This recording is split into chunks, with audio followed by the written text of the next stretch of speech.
Zdraví vás Syndrom Snob. Gypsy Christos no small girl. Sorry. Každopádně, rozhodli jsme se, že natočíme tohle video pro všechny old school fans of Syndrom Snob, tedy nás, aby jsme vám oznámili takhle z očí do kamery, že Syndrom Snob je zpátky. Je to tak, je to oficiální. Tenhle měsíc se to rozjelo, píšeme texty, píšeme nový materiál a Syndrom Snob opravdu ne, že chystá návrat, už je to dávno v procesu. A teď, abyste měli nějakou představu o tom, co ten návrat vlastně znamená, tak vám teď zodpovíme pár nějakých dotazů, který jsme si dokonce sami dali. První dotaz je na tebe, Christosi. Ano. Proč se vlastně Syndrom Snob rozpadl? A co si dělal po rozpadu Syndrom Snob? Rozpadl se díky tomu, že prostě byly nějaký nepokoje, co se týče v kapele, jakoby celkově a konkrétně jednoho člověka, nebudu ho jmenovat, nebudu splivávat někoho, nechci to dělat, jo. Rozpadli jsme se, já jsem se šel svojí cestou, Gypsy si šel svojí cestou, Smok si šel svojí cestou. Maybe. Ano, přesně tak. Všichni, de facto všichni v kapele si šli svojí cestou a dělali si svoje věci. Jo. Já jsem podnikám dodnes. No to bych tady nerozebíral moc. Nebudu to rozebírat. Takový extrémní podnikání. Ale jak jsi řekl, že byly nepokoje, tak já jsem si fakt myslel, že se bude dělat prdel a řekneš jako, no tak byly nepokoje v Azerbajdžánu, tak jsem se rozhodl, že odejdu. No, takže to je tohle. Já bych to jenom potvrdil, samozřejmě nechceme Smogovi mít jenom prdel. Já bych řekl, že mu vděčíme za spoustu věcí, ale tam to prostě nefungovalo mezilidsky. Nikdo nikomu nic nevyčítá, já si myslím, že to je za náma. Ano, udělali jsme track na Autentiku, kde jsme si to trochu museli vybít, to je pravda. Nestydíme se za to, mělo to spoustu stažení, přes 3000 ta písnička. A my jsme tam prostě řekli to, jak jsme to cítili, to muselo po těch 6. Museli jsme to prostě udělat. Prostě 6 letech ven. Já 7, takže to. Taky 7, no. Jo, prostě muselo to ven, museli jsme prostě říct si svůj názor, jo. Každý má právo na svůj názor, jo, žijeme v demokratické zemi, jo. Víš, že to děláš sloužilý, jo? Jo. Jo, takže v demokratické zemi je nám úplně uprdele, co si ty lidi o tom mysleli. Já si myslím, že lidi vědí hovno o tom, jak to bylo prostě interně, ale není důvod to rozebírat, prostě rozpadlo se to, Smok tam měl samozřejmě velkou vinu, taky jsme na to měli vinu i my, to jako je jasný, to určitě, taky fanoušci, hip-hop se prostě změnil. Spousta jakoby nových MCs, že jo, přišlo a prostě jiný styly, jo, jiný lidi, jo, jinak se to dělalo, jo, ale protože ten hip-hop prostě přešel do v podstatě diskotékového mainstreamu, pak samozřejmě to, co by před lety nikdo si absolutně nedovolil dělat, tak pak samozřejmě to všichni začali dělat na zpívání, R&B, jakože pop, jako zpívání pomalu. Autotune.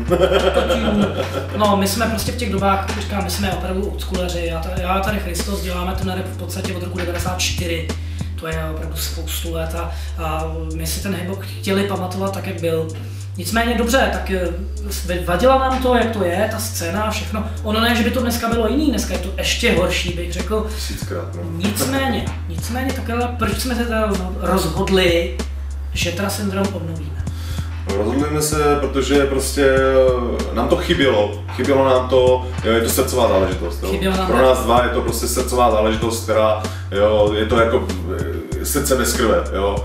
Prostě když není krev, tak srdce netepe, jo. Protože Syndrom Snob, ty koncerty, které jsme měli jako na vrcholu v podstatě kariéry, to bylo něco absolutně neuvěřitelného, úžasného, velkého. Lidi pařili, lidi se bavili, jo. Narvaný kluby, to přesně bylo... tak, jo, vyprodaný sály, jo, prostě bylo to super, bylo to krásný, byly to hezký časy, ale bohužel začínáme de facto jakoby od znova, jo, lidi nás... Ale jo? Jako de facto od znova.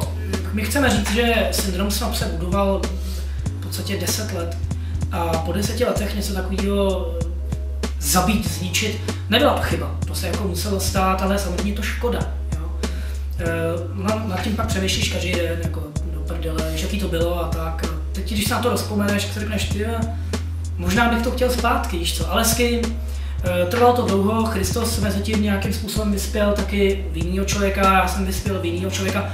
Uvědomte si, že nám je skoro 30, jo, takže už to není, když nám bylo 18, tak se nám to řvalo, to jsme byli drsní, nevím co. Ale ten hip-hop, ta syrovost a to všechno, co bylo, to bylo skvělý, to byla úžasná, velká doba pro nás. Vzpomínám na to strašně rád. Nebylo tolik peněz. Nebylo. Ale bylo to dobrý. Zdaleka bych si se syndromem nevydělal to, nebo to tyhle podnikání, tak jako syndrom Snob, ale možná, že? Jasně. Ale chci říct, že my to neděláme pro prachy nějakým způsobem, to ne, samozřejmě. Taky samozřejmě děláme pro peníze. Jo, tak jako nechceme za to moc třeba jako 500 litrů, ale... No, třeba 1 000 000 korun, to by stačilo. Ne, bez prdele, opravdu, jako není to... Jo, lidi si myslí prostě, že je to zadarmo všechno, ale není, nic není zadarmo. I ty lidi prostě, co to píšou na těch diskuzích, jo, že na peníze, ale oni sami, kdyby měli příležitost si vydělat peníze, tak do toho skočí. Jo, přesně tak. Stručně já například řeknu, že kdyby nebylo Jitsi.cz, tak bych si zdaleka nemohl dovolit takový studio a ty nahrávky by ani nevznikly, neměly by kde. Já bych to neměl kde natáčet, takže tak. Syndrom Snob zkrátka měl svůj čas, po 6 letech ten čas přišel. Myslím si, že ta obnova, jestli si myslíte, že k tomu někoho přibereme, vůbec ne. My jsme si vždycky seděli takhle s Christosem, to znamená, jedeme ve dvou, jedeme všechno, texty, beaty, DJs, všechno jedeme ve dvou, sereme na všechny ostatní, někoho jiného tam nechceme, proč? Není důvod. Tak, to bychom se dostali k tomu, že teda, dobrý, už to viděli, obnovili jsme to, super. No a my se dostáváme k tomu, co vlastně příchod nových syndromů znamená přesně. Znamená to, že to bude mix vlastně de facto Authentic od Gypsyho. Počkej, to se bavíš o koncertech, ale. Já myslím hudební. Tak znovu. No a my se vlastně dostáváme k tomu, co to znamená nový syndrom. Co přesně to bude? Christos si rozveď. Rozvedu to tak, že prostě nový věci od Syndrom Snob budou vlastně nový beaty, jo, starý smyčky, jo, prostě klasický syndrom, ale nový našlapaný beaty. To znamená, bude to mít zvuk, bude to mít koule de facto. My prostě víme, že samozřejmě nejde úplně jako na 100% dělat to, co bylo. Co bylo, ta doba je to evoluce. A jde to dopředu, no. Jde to prostě dopředu všechno, no. Dneska se ten beat vyvinul, my proti tomu v podstatě nic nemáme, já to neumím upřímně úplně dělat, ale tak jako mám softwary, který to umějí dělat za mě, takže jako co, já to nechám udělat ty softwary, Christos přinese nějaký beaty, no problém. S čím máme problém, jsou takový ty úplně jako echt synťáky, to prostě myslím, že to vás nečeká. Autotune a takovýhle nesmysly. Bude to nový Syndrom Snob, ano, vy to poznáte, ale bude to prostě plný klasických starých smyček, který od syndromu znáte. Prostě ucítíte, že to je Syndrom Snob. Smrad! Ten smrad tam. To jako to vás neobereme samozřejmě, já jsem řekl obereme, víš. Tak by někoho ubíral, ty vole.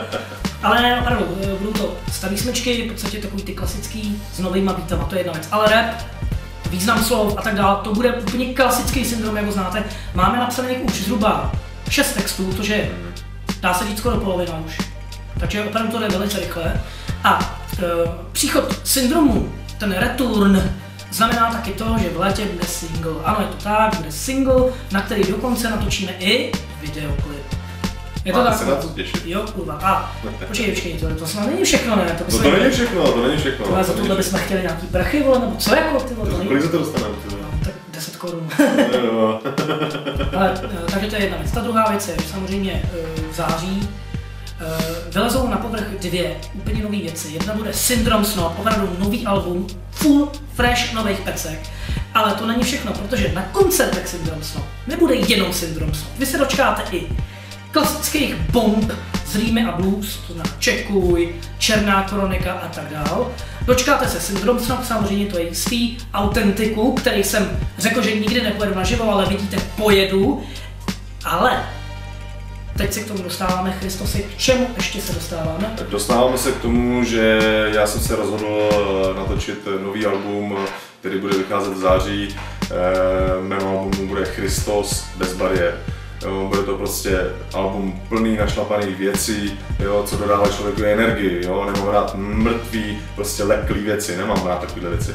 Dělám věci, které prostě mají energii, mají sílu a textově je to prostě bomba. Jo? To uvidíte to sami na koncertě, až prostě... To ses naučil v Syndromu. Ano, je to pravda. Ne, Christos... Je to pravda. Jakoby většinu zkušeností, co jsem sebral, je ze Syndromu Snap. Ano, přesně tak. Jo. Ty jsi hodný. Ale je to tak. Dobře, ale každopádně chci, abyste věděli, že každý si dělá na svých věcech. Momentálně se vydalo nový Gypsy.cz, dneska se vydalo Desperado album, který bezesporu bude úspěšný, zaplať pán Bůh už je, ještě to ani nevydalo, což jsem velice rád, jsem za to vděčný. Takže vedle Syndromu Snap samozřejmě Christos připravuje nový solo, já připravuju všechno možný. Ty věci zůstávají normálně představen. To, že se obnovil Syndrom Snap, prostě neznamená, že všechno ostatní bude stranou, vůbec ne. Naopak, ale Syndrom Snap, byla by to škoda, kdybychom to neobnovili, vy se můžete těšit, že už zhruba od září, doufám teda, bychom mohli zahájit nějakou koncertní šňůru klubovou, když ne, tak aspoň pár koncertů někde uděláme. To je jedna věc. Potom, co je pro vás nový, že my nebudeme vystupovat nejen jako MCs a nebudeme dělat ano, správně, nebudeme dělat jenom beatbox, ale budeme taky jako DJs. DJ duo, kde budeme hrát nejenom nové věci, které se nám líbí, ale budeme hrát hlavně starý pecky, starý hip-hop, taky pro b-boye. Očekáváme, že na našich koncertech, a byli bychom i rádi, budou i b-boys, kteří si tam přijdou dotancovat. Takže tohle všechno vy můžete čekat na koncertu Syndrom Snap, to znamená starý pecky, klasický aspekty noci. Jako za starých časů. Ano, apokalypsa, b-boys, já nevím, není co ztratit, všechny prostě možný nové věci. To je samozřejmost, to je úplná jistota, ale bude to taky, uvidíte taky Christose a Gypsyho v roli DJs, což bude pro vás novinka. Už pro vás připravili nějaký sety. Tak, to jsme řekli, co bude. Ano. A teďkon si myslím, že bychom to měli uzavřít tím, že nechte se překvapit, poslechněte věci, co budou na netu, co se brzo objeví na internetu a posuďte sami, je to na vás. Čekujte stránky www.syndromsnap.cz, tedy tyhle, když mi to dáme i na YouTube. Takže prostě www.syndromsnap.cz, kde samozřejmě najdete veškeré novinky, budeme to postupně doplňovat, jsou to relativně nové stránky. Čekujte naše Facebook stránky, nový profil stránky, na Facebooku si nás určitě najdete. Čekujte radoslavbanka.cz, kde se taky určitě rozepíšu trochu detailně o Syndrom Snap. Zkrátka, těšte se, Syndrom Snap přichází zpět a počkej, kdyby to chtěla něco vtipného nakonec. Já nevím co, ale... Tyhle, my jsme taky starý, tyhle. No právě, ale... My jsme starý, tyhle, my jsme se snad narodili, když by ještě televize byla na uhlí, tyhle. Ty vole, já jsem se narodil v dobách, kdy byly 2 kanály tady. A mě čouva parta z prdele, takže... No, ale je nám skoro 30, takže jako říkáme... Já fotr od rodiny a tady bude čerstvý manžel. Já jsem to říkal. Počkej, čerstvý manžel, já ještě nejsem. Budeš, ne? Budu. Budeš čerstvý manžel, to říkám. Takže tak, no. Takže jsme řekli všechno, zdravíme naše všechny starý fans, očekáváme a doufáme, že všichni ty starý fans... Všechny chci vidět na koncertě. Všechny. Ale ty old school. I nový fans. Jo, to je pravda. Když se jim to bude líbit, ať si přijdou kouknout. A jako jestli budeme mít na koncertech ale víc než 15 lidí, tak s tím nepřestaneme. Peace.